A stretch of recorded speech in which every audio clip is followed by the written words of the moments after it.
What's going on, family? I'm Scrapbook Boxing, Museum of the Forgotten Fisticuff series. You're looking at Harry Wills, who was known as the Brown Panther. He was the fifth member of the first wave of Black Murderers Row. Harry Wills was born May 15, 1889, in Harlem, New York. He died December 21st, 1956, the same year as Sam Langford, the Boston Bone Crusher. He would reside in Harlem, New York. He was a businessman. He would invest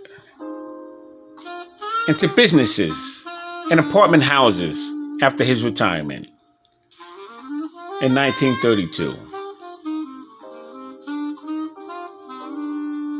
He was 6'3", weighed 210 to 230 pounds.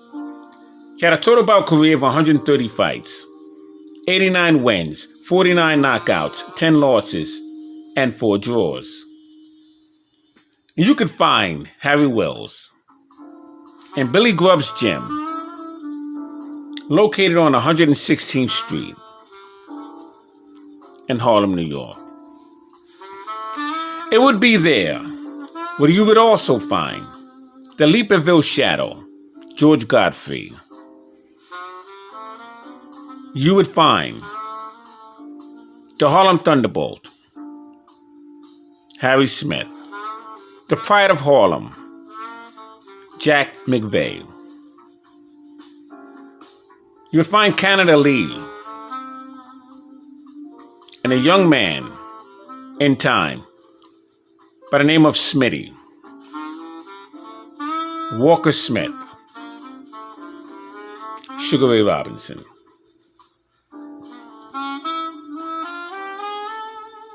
Now, Harry Wills did very well after his retirement. The only thing he would always talk about was his short change and opportunity of getting a shot at the World Heavyweight Championship belt. It was held by Jack Dempsey, Manassamola.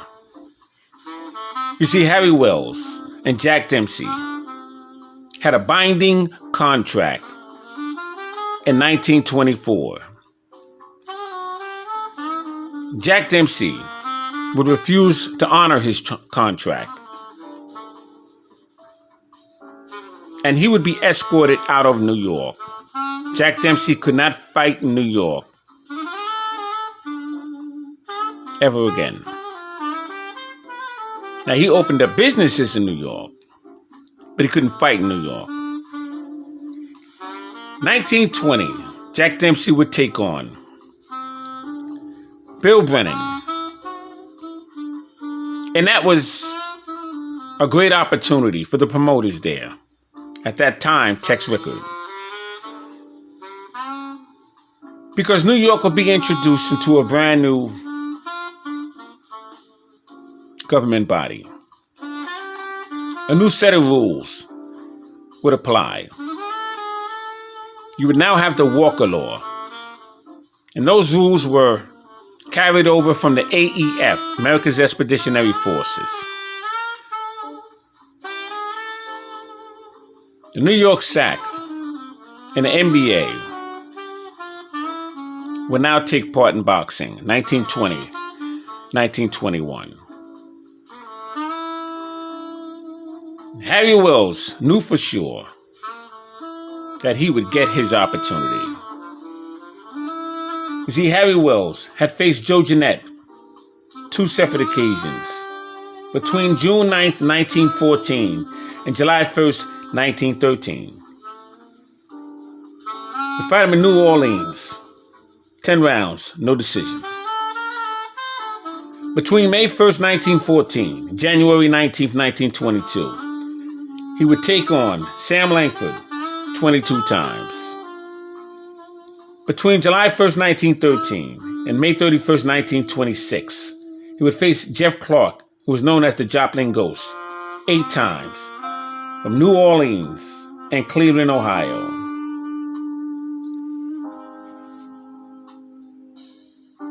he would have an incredible career. 5 knockouts, 1 exhibition, 1 no decision, and 1 win. Between March 12, 1915 and June 1st, 1917, he would face battling Jim Johnson 4 times, 2 no decisions, 1 win, and 1 technical knockout. Harry Wills would face John Lester Johnson, Jack Thompson, George Kid Cotton, Denver Ed Martin, Ed Gunbo Smith, and Big Bill Tate. And that's just a shorthand full of fighters that Harry Wills would be in the ring with.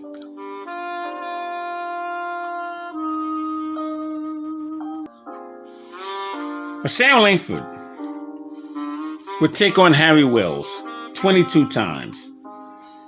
May 1st, 1914, Langford and Harry Wills would meet up in New Orleans, and they would have a 10-round no decision contest. November 26, 1914, Wills would be knocked out by Sam Langford in Vernon, California, and he would go in 14 rounds. December 3rd, 1915, Sam Langford would face Harry Wills in New York. They would have a 10-round no decision contest. December 30th, 1915, Sam Langford, Harry Wills would meet up in New York once again. Once again, would be a 10-round no decision contest. January 3rd, 1916, Harry Wills would defeat Sam Langford, New Orleans in his hometown, in 20 rounds. February 11th, 1916, Langford would knock out Harry Wills, New Orleans, 19 rounds. March 7th, 1916, Sam Langford and Harry Wills would meet in Brooklyn, New York. 10 rounds, no decision contest. And these two men would get it on constantly. And between those fights, they would have their own careers. Sam Langford would face fighters such as Jack Johnson, 1906. 2 weeks prior to that, he would take on Joe Jeanette. Harry Wills would meet up with various opponents. And they would stay busy until they met up again. April 25th, 1916. Sam Langford, Harry Wills would meet in St. Louis. And this time, it would be an 8-round no decision contest. And they would constantly fight. Wills would knock out Sam Langford in Panama, 2 separate occasions. April 14th, 1918. May 19th, 1918. 6 rounds and 7 rounds. Sam Langford would go. But on September 30th, 1919, Sam Langford would meet up once again with Harry Wills, Syracuse, New York. Be a 10-round no decision contest. November 5th, 1919, Wills would defeat Sam Langford. And he would win the Negro Heavyweight Championship title.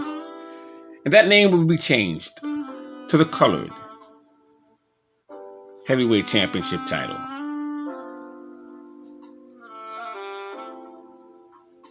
These two men were like Joe Frazier and Muhammad Ali. You didn't discuss one without the other.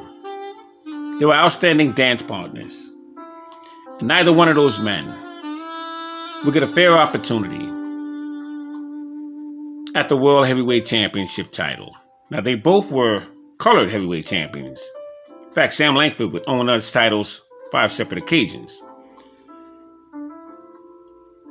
But what they really wanted was an opportunity, only an opportunity, to fight for the World Heavyweight Championship titles. And that they would never get. Now, Jack Dempsey would be the one that could get Harry Wills that shot. And like I said, he signed a contract, a binding contract, 1924, that Harry Wills would get a shot. would wind up happening. 1923, Jack Dempsey would take on Louis Angel Firpo. And Harry Wills would fight him also, under the conditions, according to Jack Dempsey, that if he would defeat Louis Angel Firpo, he would secure his shot with Jack Dempsey. But things kept coming up. Excuses continued to have been made. Tex Rickard said he did not want to have another fiasco, as it was when Jack Johnson and the Boilermaker Jim Jeffries would meet each other July 4th, 1910, Reno, Nevada. You see, after that fight was over, taxi cabs would be turned over, houses would be lit on fire, little black boys would be beaten half to death all over the country. That was in 1910. 1924.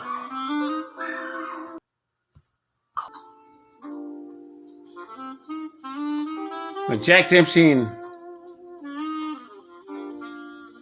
Bill Brennan would meet up in Madison Square Garden, 1920.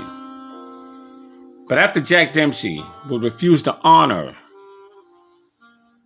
the binding contract with Harry Wills, he would no longer be allowed to fight in the state of New York. He would have to take his show elsewhere. And he told Harry Wills that he would have to take on Louis Angel Firpo. And should he defeat Louis Angel Firpo, he would secure his fight with Jack Dempsey. We're going to look at Jack Dempsey, Louis Angel Firpo, and Harry Wills and Louis Angel Firpo. We're going to look at a scrapbook. And you're going to see the con job that was given to Harry Wills. And it didn't have to happen because Jack Dempsey was more than capable of handling himself. One of the greatest heavyweight champions of all time.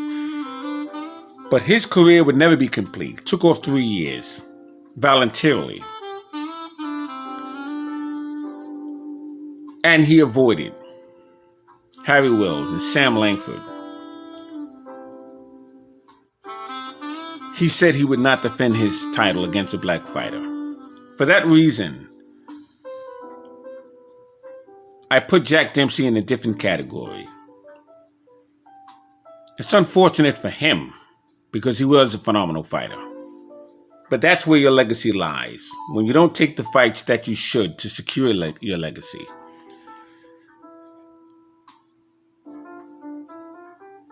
So let's take a look at those two fights in the scrapbooks.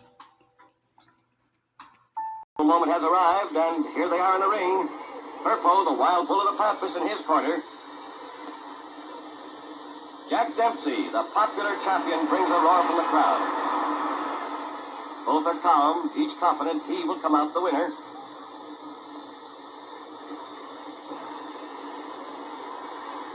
Joe Humphreys, one of the greatest ring announcers of all time. He won't use the loudspeaker system. He says, "That's for sissies." He introduces Jack Dempsey. Now, Firpo is introduced to this huge crowd of 86,000 excited fight fans.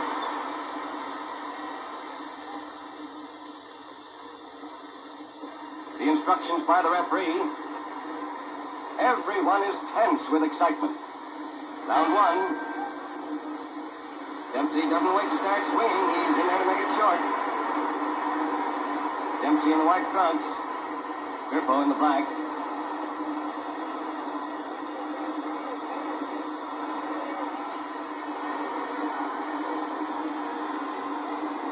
Firpo's down. With a lightning fast right to the body. He takes a 3 count.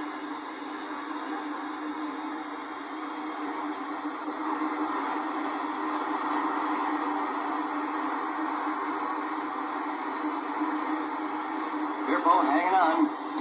Dempsey's speed is too much for him. Firpo's down again. Up without a count.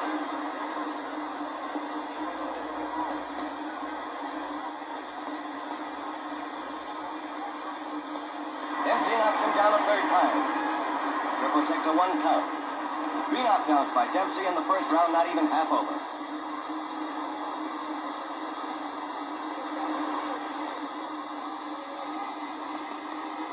Firpo down a 4th time. The crowd going wild. Looks like it's all over.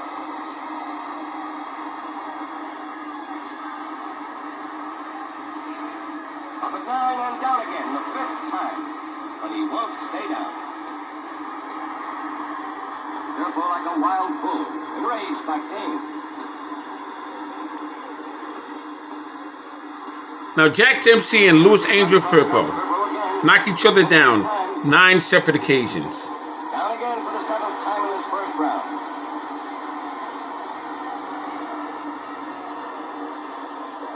It would be a ring classic. No question about it.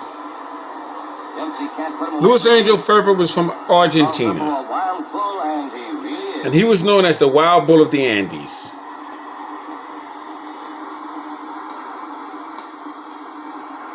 And as you can see here, Jack Dempsey goes out of the ring. Firpo and Dempsey goes flying out of the ring. Referee's amazed, almost forgets to count. But Dempsey comes back into the ring. He got back just in time, just before the count is in. Now let's take a look at Jack can't take any chance. Louis Angel Firpo Another and Harry by Wells. Firpo, and it might be curtains for Dempsey.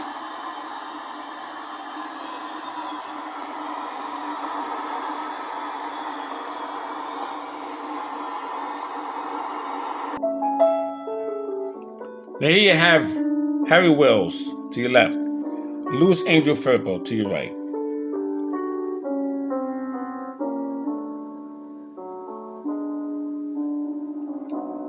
Now Harry Wells had obliged in Jack Dempsey's request for taking on Louis Angel Firpo. And it shows you what kind of a con job this was. Harry Wells, he had knocked out Louis Angel Firpo 2 separate occasions, knocked him down, and the fight would wind up becoming a draw. And this is what Harry Wells had to contend with. Just unfortunate. They absolutely refused to give this man his just due. Then, of course, he would age out, would take on the Boston Gob, Jack Sharkey. And he'd be disqualified for excessive holding. Now, Jack Sharkey was getting the better of Harry Wells. But we're talking 1926, and Harry Wells was pretty much unmotivated. He was a businessman. He didn't get the opportunity that he was looking for. But what was amazing, they stripped Harry Wells of his Coloerd heavyweight championship title. Anything they could to unjustify this man, they did.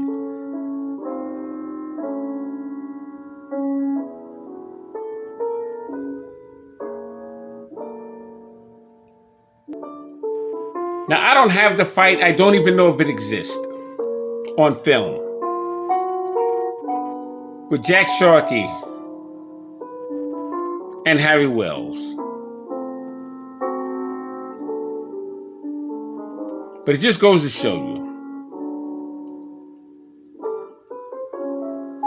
Harry Wells was made to wait. Jack Dempsey would retire for 3 years. Go to Hollywood after 1923. Come back in 1926, and he would take on, as champion, a light heavyweight, America's champion, Gene Tunney, the Fighting Marine.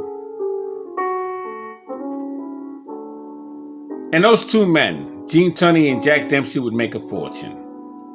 They would fight one another twice, once in Philadelphia. Then they would fight in Soldiers Field in Chicago. Harry Wells would basically be left out of the cold. And he would be shortchanged of his opportunity. He would take on Joe Jeanette's and Sam Langford's. Sam McVeigh. Joplin Ghost. Jeff Clark. But he would never get his fair share opportunity with the world heavyweight champion, Jack Dempsey, the Manasseh Mole.